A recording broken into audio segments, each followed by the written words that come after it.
Hello aspirants, I hope you would be doing good and आज मैं start करने वाली हूँ। वैसे तो मैंने स्टार्ट कर रखा है बट ब्लॉग में कुछ दिन से नहीं डाल पा रही थी। अभी मैं मॉडर्न हिस्ट्री पढ़ रही हूँ। Currently I am reading unit 4 reform movements. Actually मेरा टारगेट ये है कि मैं इसको कोशिश करूँ कि सितंबर में ही ख़त्म कर दूँ। एटलीस्ट सितंबर के एंड तक एक रीडिंग कंप्लीट कर लूँ। उसके बाद मुझे ऑप्शनल भी करना है, तो मैं सोच रही हूँ कि ऑप्शनल उसके बाद में करूँ, मतलब इंसेंट हो जाए सितंबर तक, उसके बाद अक्टूबर से मैं ऑप्शनल स्टार्ट करूँ। आई नो कि थोड़ा सा लेट हो रहा है मुझे ऑप्शनल के लिए, बट ठीक है, आई विल मैनेज दैट। फिर बाकी जैसे जैसे होते चले जाएगा मैं आपको बताऊँगी। साथ में सी सेट चल रहा है, न्यूज़पेपर में देख रही हूँ बट रेगुलर नहीं हो पा रहा है, टू बी वेरी ऑनेस्ट। पर हम आई एम टोटली अवेयर कि अभी हमारी कंट्री के रिलेशन फॉरेन कंट्रीज़ के साथ कैसे चल रही है। कोई इंपॉर्टेंट जो न्यूज़ है वो मैं देख लेती हूँ, तो मतलब I am updated, but proper newspaper पढ़ना नहीं हो पा रहा है। यही सब चल रहा है। चलो फिर पढ़ाई करते हैं, बाकी बातें साथ में। अच्छा हाँ, और आप भी मुझे बता सकते हो अगर आप प्रिपेयर कर रहे हो तो कि आप अभी क्या पढ़ रहे हो कमेंट सेक्शन में, और आपकी प्रिपरेशन कैसे चल रही है ये भी बताना आप कमेंट सेक्शन में। And please please please don't forget to like share and subscribe to our YouTube channel. यहाँ पे मैं पढ़ने बैठ गई थी और यहाँ पे मेरा टारगेट ये था कि स्पेक्ट्रम के बाद मैं सी सेट करूँ और साथ में मैं न्यूज़पेपर भी करूँ, और अगर टाइम बच जाए तो मैं आंसर राइटिंग की प्रैक्टिस भी स्टार्ट कर दूँ साइड बाय साइड। देखते हैं कितना हो पाता है, उसके लिए आप मेरे ब्लॉग में बने रहो। एक honest a day in my life in a UPSC aspirants life, वो मैं आपको दिखाने वाली हूँ। और चलो, मैं स्पेक्ट्रम पढ़ रही हूँ तो इसके बारे में ही हम कुछ बातें कर लेते हैं। और जिन्होंने स्पेक्ट्रम पढ़ा होगा उन्हें ये पता हो शायद रुक्माबाई राउत के बारे में, बट जिन्होंने नहीं पढ़ा है माइट भी उन्हें कहीं और से पता हो, but still I am telling कि मुझे मतलब स्पेक्ट्रम पढ़ने में ही पता चला, so I thought of sharing with you guys. Do you know who is Rukmabai? अगर नहीं पता है तो अभी आप मेरी वीडियो में बने रहो, पता चल ही जाएगा उनके बारे में। बाकी आप गूगल सर्च भी कर सकते हो of course. She was the first Indian woman to get divorce. आप सोचो, ये 80s के टाइम की बात चल रही, मतलब उनकी शादी जो है वो बहुत यंग एज। आप सोचो, she was married at 11 and she used to live with her stepfather. She never went with her husband. और उसके बाद क्या हुआ? He took her a Bombay high court, मतलब he took a legal action against her. And then उसके बाद the court gave her a two choice.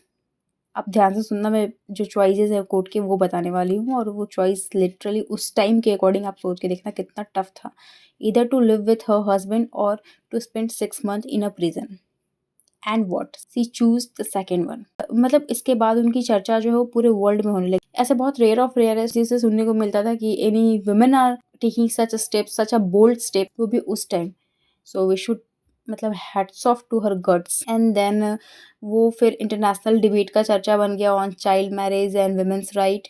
और जो केस था ऑब्वियसली वो ड्रैग हुआ, और फिर उसके बाद क्वीन विक्टोरिया के पास गया क्योंकि इतनी चर्चे वाली केस हो गई थी ये। She herself intervene granting Rukmabai her freedom. Can you think, अगर वो लड़ती नहीं तो ये वहां तक पहुंचती नहीं। After this he sailed to England to start a new study and qualifying in 1894, becoming a second Indian women. आपको अगर पता हो कोई कौन फर्स्ट है तो please comment down in the comment section. And then he was the first to trained in England. मतलब सोचो ना आप, she was a child bride. उनके सफर, और उनके सफ़र के बारे में सोचो, from a child bride to a doctor, and she proved that women's no can change the history, and she changed it. So we must learn to say no if we can see that the things which are going to be happen just by saying yes is not that good for us in the longer run. यहाँ पे आज की शाम की आरती मैं कर रही हूँ, और ये इसलिए क्योंकि आज जो है वो जितिया का फास्ट है, मतलब जिस दिन की ये वीडियो है मैं थोड़ा लेट एडिट कर रही हूँ। यहाँ पे मेरा ये प्लान था कि मैं एक बार शाम की आरती कर लूँ, उसके बाद मैं फिर से सी सेट कंटिन्यू करूँगी, क्योंकि ये जिस दिन मैं, मतलब जिस दिन की ये वीडियो है उस दिन जितिया का पर्व था। और अगर आपके यहाँ पे सेलिब्रेट किया जाता होगा तो आपको पक्का से पता होगा कि जितिया क्या होता है। वो मतलब वो एक फास्ट होता है जो अपने बच्चों के लिए मम्मा रखती हैं, और वो मतलब बिना खाए पिए रखा जाता है, पानी तक नहीं पिया जाता है।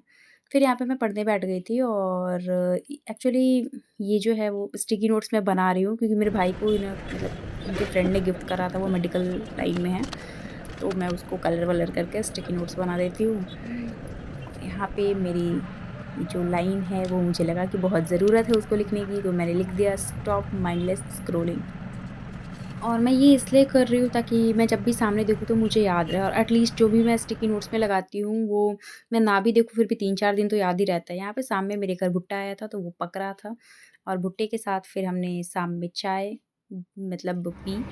एंड एज़ आई टोल्ड कि मेरे यहाँ पे जितिया का फेस्टिवल मतलब उस दिन पूजा नहीं किया जाता है बट ये फेस्टिवल बच्चों का है तो मम्मा हमारी रखती हैं फास्ट और मेरी दादी भी रखती है।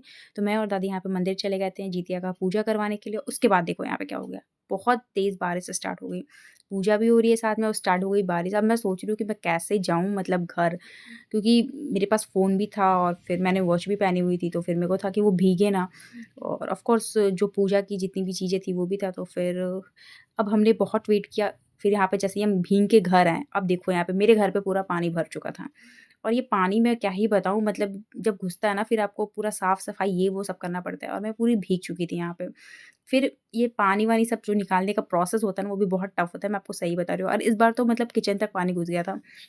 तो देखो आप घर पे हो अगर सारे लोग कुछ काम में देखो मेरे किचन में भी पानी घुस चुका है आप देख रहे हो। सिंस वो खाना बनाने में बिज़ी थी तो पानी निकालने का काम हमारा था। तो फिर यही सब चीज़ें थी और देखो जब आप घर पे रहते हो तो बाकी चीज़ें भी देखनी होती है आपको। ऐसा नहीं है कि बस आप पढ़ाई, पढ़ाई, पढ़ाई, ठीक है पढ़ाई के साथ भी आपको चीज़ें मैनेज करनी आनी चाहिए। तो यहाँ पे इन टोटल मैं बोलूँ तो आज बस मेरी पढ़ाई जो है वो थोड़ी-सी हुई थी, हिस्ट्री हुई थी, उतनी प्रोडक्टिव तो नहीं थी बट फिर भी मैंने बहुत कुछ करा आज। Thank you for watching, see you soon.